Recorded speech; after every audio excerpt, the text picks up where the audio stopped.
Hello everyone and welcome to my channel.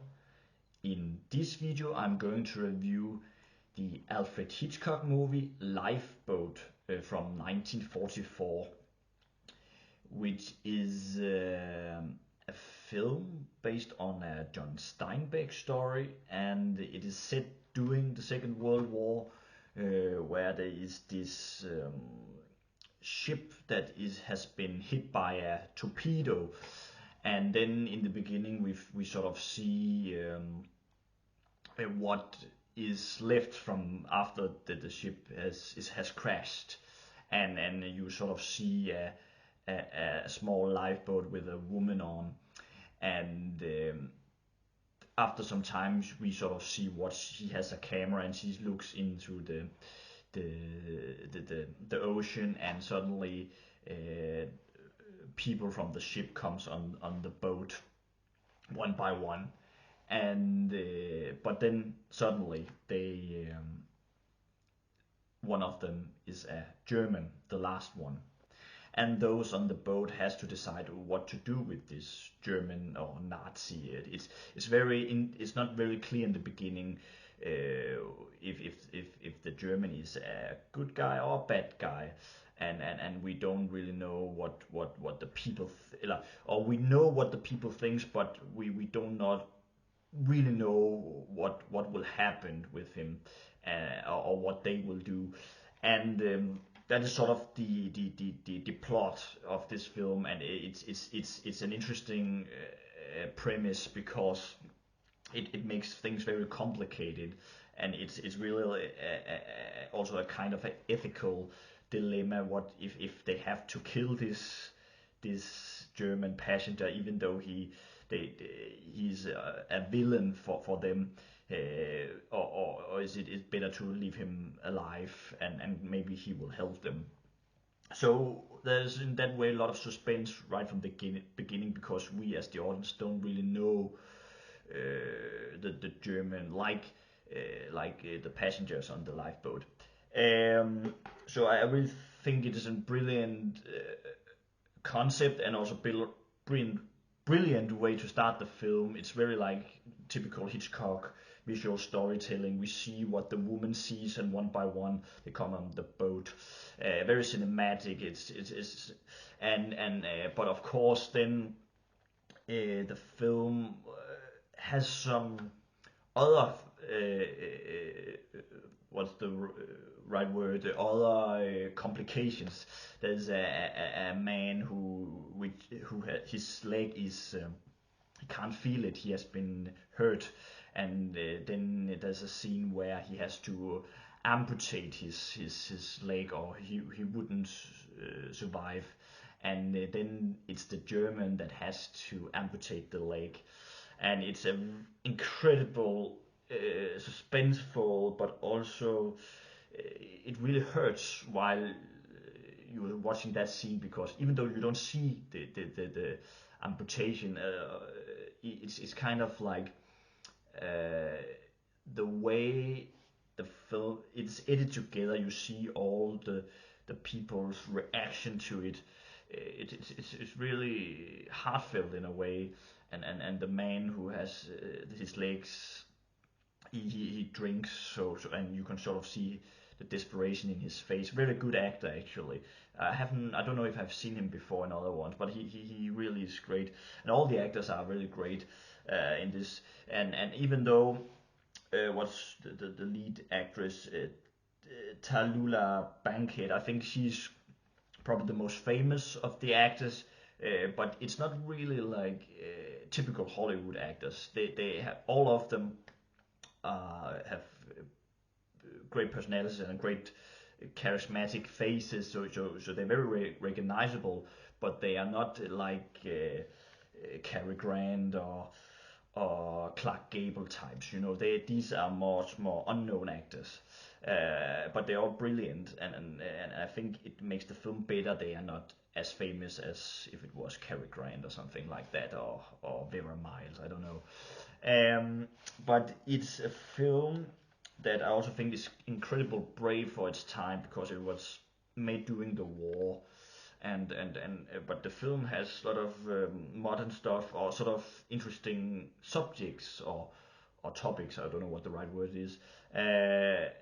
Also, one of the passages is a black man who is even though he doesn't have so much to say as the other people on the lifeboat, but he's really not he's not a stereotype. He has a personality and he's a very good person, and it's kind of good to see that side. It's not very often you will see that in a film from the 40s. A black man who also has a family. You got to know him a bit in near the end, and he also have some he also plays. There's one scene he says something from. I don't know if it was something from the Bible or something, but it was a quite beautiful scene where he says some poetic words. But also the another thing is the German passenger, who is quite smart actually, and even though, and now I'm going to talk about some spoilers, even though we get to know him that he is in fact a villain, and he is a villain in this, he is not a stereotype. Like, he could have been a totally cliched Nazi type, but he isn't. He has personality and he's smart. He's outsmart all the other people on the ship because he has a purpose for how he wants to survive. And even though he does some bad things and he and eventually he actually kills the man who with the bad leg. He does that in the end, so there has to be sort of a reason for to kill him. But he in some ways you can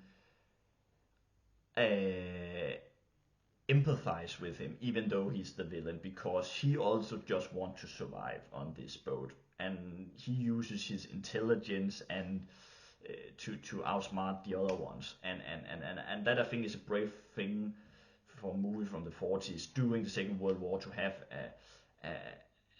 that sense of figure of a Nazi Nazi person, and I don't think many other films for the time would have done that. There's also this woman near the beginning who also dies, who is there with her dead baby, and she's kind of in shock, and it's also interesting because it's very short role she has, but she plays very powerful with her mimic, and I really also it's interesting to see how the other people react to her with the baby, and they all sort of want her to get through it, but in the end she kills herself, and it's a very, in some way, a very brutal film, and but also powerful experience. I remember I was kind of blown away the first time I saw this film, but even while rewatching it, it still holds up incredibly well. It's just, I think it's just it was released 80 years ago, some I think a week ago from now, but it's very technical. It's technical brilliant, and it holds up really well. And I think it's a modern film for its time, and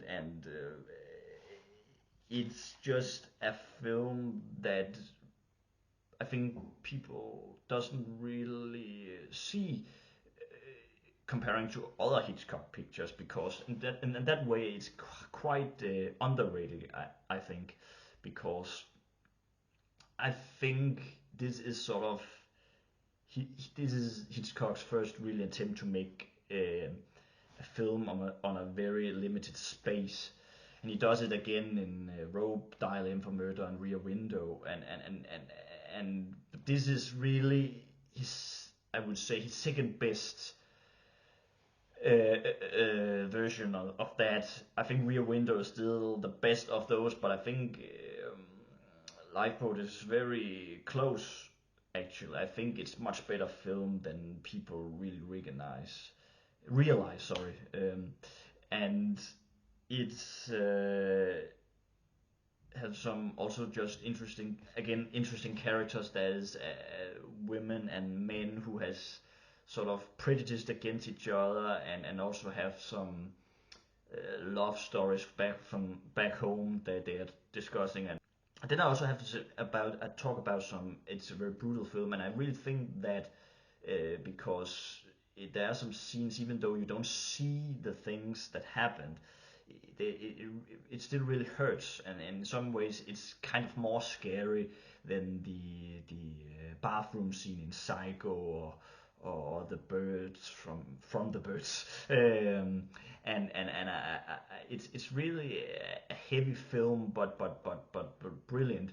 And the last thing I want to say is also the thing about it doesn't have any music, and that's also brilliant. It has in the beginning and near the end, but through the movie there isn't any music, and it's brilliant that Hitchcock didn't use that, because it makes it just so much authentic. And Hitchcock has done this many times in his career. In Rear Window he did some of the same thing, where you only hear the music that the piano player plays, and in The Birds there isn't any music as well. And I really love that sense that even though the film doesn't have music, it's very it's still, it makes the film better in that sense. And I think it was a brilliant choice for Hitchcock, and I think he was kind of ahead of his time. He understood when it is important and when it isn't important, and that I think is just Hitchcock at his best.